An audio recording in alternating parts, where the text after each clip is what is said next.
Hi guys, welcome back to another session. मैं आबा भनोट लेकर आई हूँ आपके लिए करंट अफेयर्स का एपिसोड नंबर 837। आज की तारीख है 12 नवंबर 2020।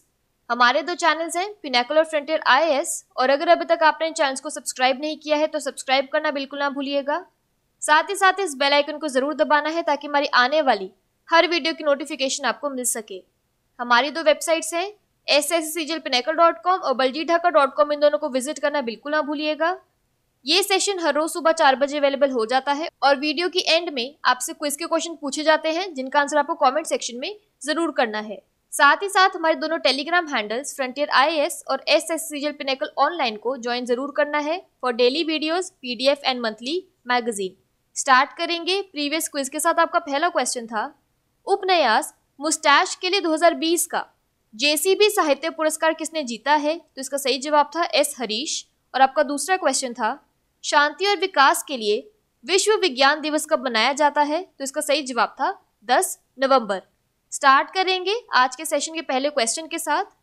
भारत के पहले शिक्षा मंत्री मौलाना अबुल कलाम आजाद के सम्मान में राष्ट्रीय शिक्षा दिवस कब मनाया जाता है? तो इसका सही जवाब है ऑप्शन नंबर सी, 11 नवंबर।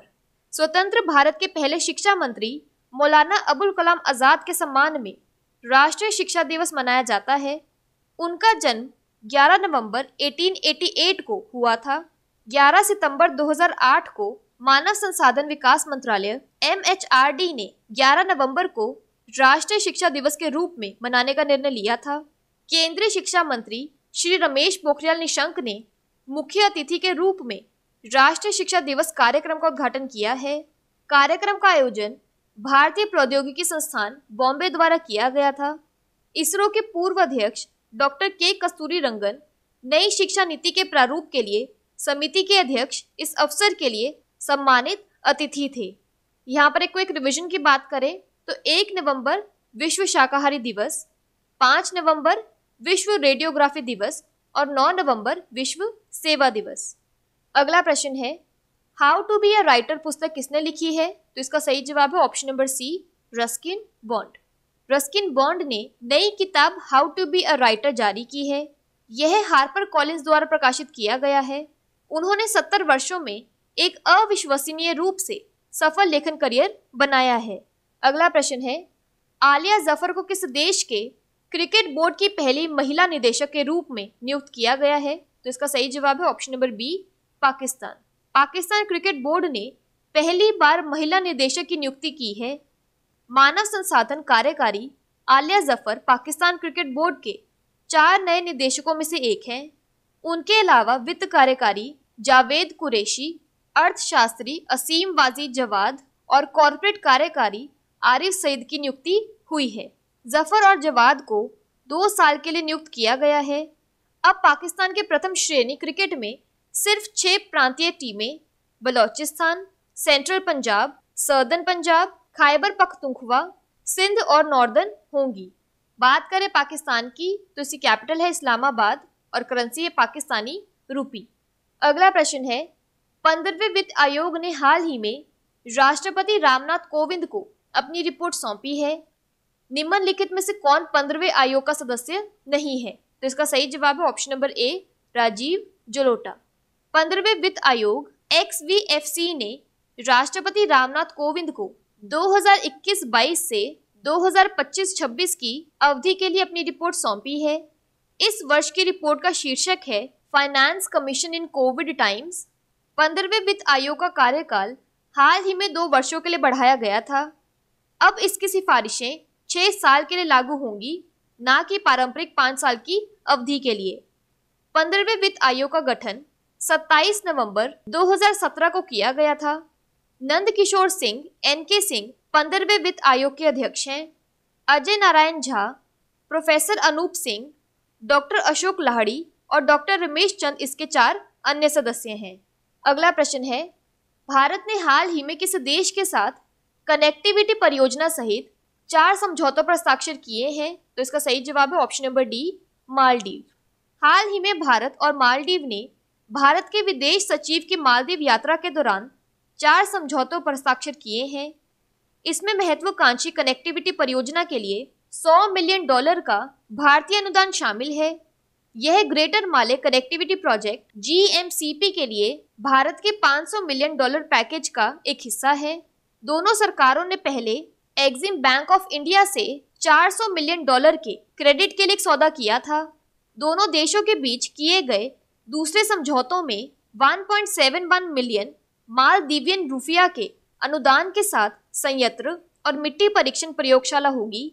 तीसरे समझौते पर 7.7 मिलियन मालदीवियन रुपया के एक और अनुदान के साथ एक ड्रग डिटॉक्स सुविधा की स्थापना के लिए हस्ताक्षर किए गए हैं। चौथे MOU पर दोनों देशों के बीच खेल और युवा मामलों के क्षेत्र में सहयोग बढ़ाने के लिए हस्ताक्षर किए गए। यहाँ पर एडिशनल इन्फॉर्मेशन की बात करें तो भारत ने 2021-22 की अवधि के लिए UNGA अध्यक्ष पद के लिए मालदीव के विदेश मंत्री अब्दुल्ला शाहिद की उम्मीदवारी का समर्थन किया है। UNGA के अध्यक्ष के पद को संयुक्त राष्ट्र के सभी 192 सदस्यों द्वारा वार्षिक आधार पर मतदान किया जाता है। दक्षिण एशियाई राज्यों में भारत, पाकिस्तान, अफगानिस्तान, श्रीलंका, बांग्लादेश के नागरिक अतीत में UNGA अध्यक्ष रह चुके हैं। मालदीव, नेपाल, भूटान के नागरिक कभी भी UNGA के अध्यक्ष नहीं रहे हैं। यहाँ पर एक क्विक रिवीजन की बात करें तो भारत ने हाल ही में किसी देश के साथ पहली बार सीधी कार्गो फेरी पोत सेवा शुरू की है, तो इसका सही जवाब है मालदीव। बात करें मालदीव्स की तो इसकी कैपिटल है माले और करेंसी है मालदीवियन रुपया। अगला प्रश्न है, हुरून इंडिया की नवीनतम रिपोर्ट के अनुसार वित्त वर्ष 20 में सबसे उदार भारतीय के रूप में किसे नामित किया गया है, तो इसका सही जवाब है option number C, Azim Premji. Wipro के अजीम प्रेमजी ने 22 करोड़ रुपए प्रतिदिन या साल में 7,904 करोड़ रुपए का दान किया है और वे फाइनेंशियल ईयर 20 में सबसे उदार भारतीय बनकर उभरे हैं और उन्होंने फिलैंथ्रोपी की एक सूची में टॉप किया है। HCL टेक्नोलॉजी के संस्थापक अध्यक्ष शिव नादर दूसरे स्थान पर और सबसे अमीर भारतीय मुकेश अंबानी तीसरे स्थान पर रहे। चौथे स्थान पर कुमार मंगलम बिरला रहे हैं। एडल गिव फाउंडेशन ने हुरून इंडिया के साथ मिलकर फिलैंथ्रोपी लिस्ट 2020 के 7वें संस्करण को जारी किया है। यहाँ पर एडिशनल इन्फॉर्मेशन की बात करें तो अहमदाबाद का 6 वर्षीय अरहम ओम तलसानिया पाइथन प्रोग्रामिंग भाषा में माइक्रोसॉफ्ट प्रमाणन परीक्षा पास करके गिनीज वर्ल्ड रिकॉर्ड में विश्व के सबसे कम उम्र के कंप्यूटर प्रोग्रामर के रूप में दर्ज हुआ है। अगला प्रश्न है, ऑस्ट्रेलिया भारत जल केंद्र हाल ही में किस IIT द्वारा शुरू किया गया है, तो इसका सही जवाब है option number C, IIT Guwahati. Australia Bharat जल केंद्र AIWC का उद्घाटन एक आभासी कार्यक्रम में किया गया है।